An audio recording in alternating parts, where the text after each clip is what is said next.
Hello there, this is Dana from DanaArcuri.com. I am an author, speaker, survivor, advocate, certified trauma recovery coach, and certified master energy practitioner. If you are here on my channel, hit the subscribe button so you don't miss any new content. And if you are returning, welcome back. It's so good to have you here. Today's topic is about the telltale signs of toxic in-laws and how they divide and conquer.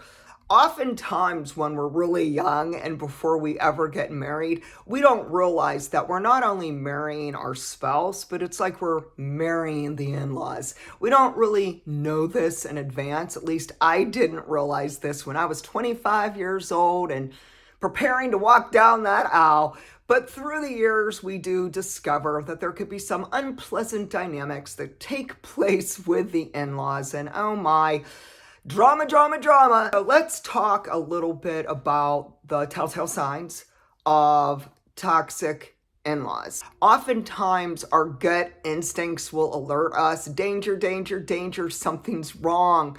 But when we're young, we may not have paid attention to our gut instincts or intuition.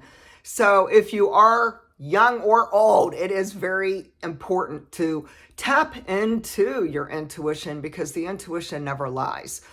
Let's chat about 10 telltale signs of toxic in-laws. Number one, they undermine your marriage. They set out to destroy you and your spouse's blissful matrimony. They really like to backstab and cause division and all kind of crazy making type of behaviors between you and your spouse. It is very stressful on a marriage, and it can literally tear a marriage apart. Next would be they divide and conquer. So it involves division and triangulation and alienation between you, your husband. It could be you and your children. It could be you and your in-laws and various in-laws. So it might be they cause triangulation and alienation between your mother-in-law, your father-in-law, your sister or brother-in-law, or the entire clan. Next would be they are masters of manipulation. They will manipulate you, your spouse, your children, and everyone in the family unit, including you, in which you are not even a blood relative. Next would be they will isolate and intimidate you. So oftentimes they'll try to corner you. We're just going to give an example. Say it's Thanksgiving, you're at the in-laws for a big family dinner, and your sister-in-law corners you in the game room when nobody's present, and she may say some really ruthless, toxic things to you. Very unkind, cruel words, and it's quite unpleasant. Number 5, they have no boundaries. So not only do they not have boundaries, but they don't respect you and your boundaries either. Number 6, they will gossip about you behind your back. Some might actually even gossip about you right in your face. Oh my, it is just ridiculous. It would be number 7, they create smear campaigns. It could be on social media. They retaliate. They could be very spiteful and vengeful.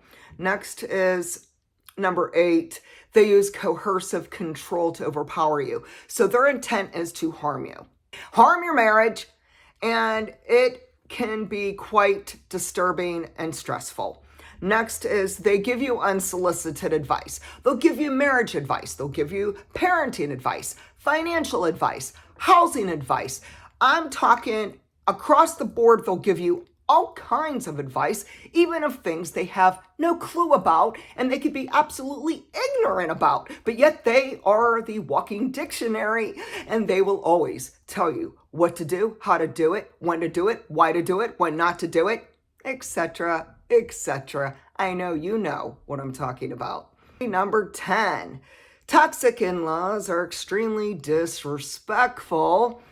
They treat you like a child. They treat you as if you are not a grown adult. They are impolite, they are rude, and they are outspoken. And so I'll just share about my experience with the toxic in-laws. So I was married when I was 25 years old, and I was married to my high school sweetheart. We have a long, long history. And so I reached a point when I was married that it became very clear that my husband's grandmother was a narcissist. But here's the thing. I was really young. I didn't know about narcissism back then. I didn't understand about going gray rock or no contact. I didn't know about gaslighting, manipulation, alienation. It wasn't on my radar. So we don't know what we don't know.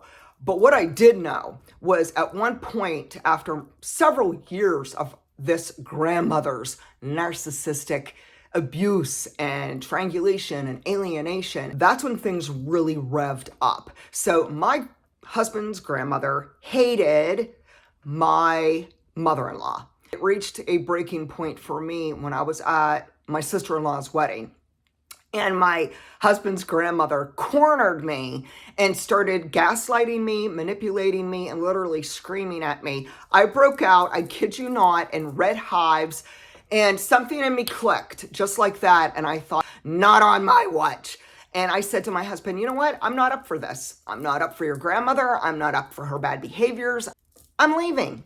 And I left that wedding. And so I walked away and I went no contact way back in the 1980s when I didn't even know about no contact. Have you experienced toxic in-laws? Did they triangulate and alienate you and your husband, you and your children, you and your other friendships and relationships? Keep the comments going down below. Like this video. Subscribe to my channel, and if you need certified trauma recovery coaching, reach out to me at danaarcuri.com. Thank you and have a great day.